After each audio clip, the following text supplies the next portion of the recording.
Good day po mga katatay. Daddy Rock pong muli ito.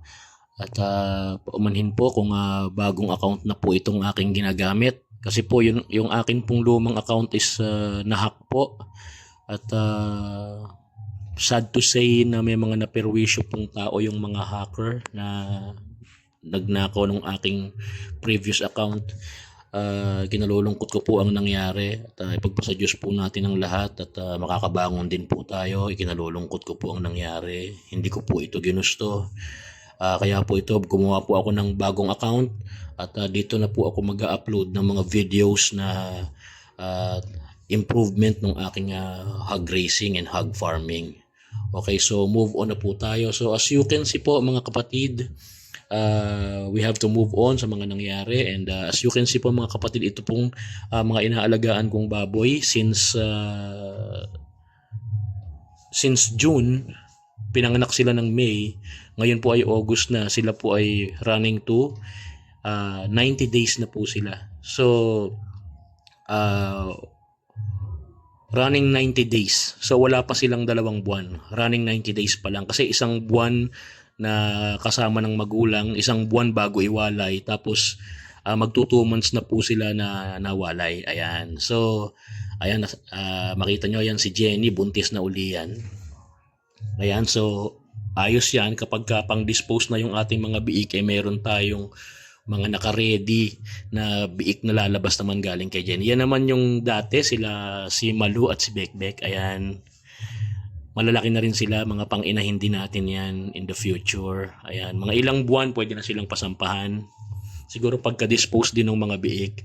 So hindi mo talaga mamamalayan yung panahon, marami na rin nangyari.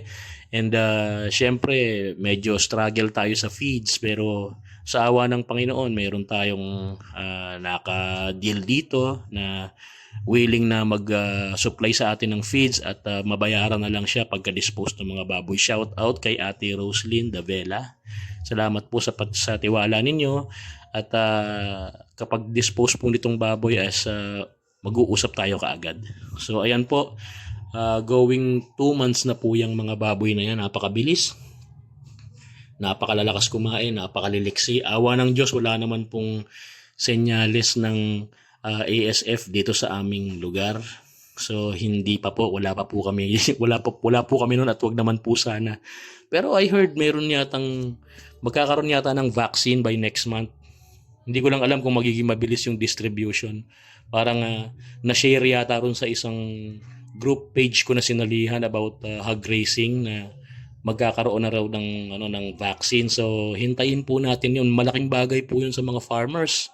Kasi yun pong mga nababalitaan po natin na ASF epidemic, grabe po.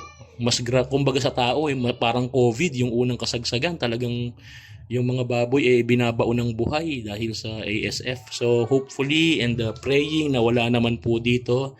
So as you can see, masisigla yung ating mga baboy, and nakabakod po yan. Wala akong basta-bastang makakapasok dito sa aming piggery, sa aming small piggery.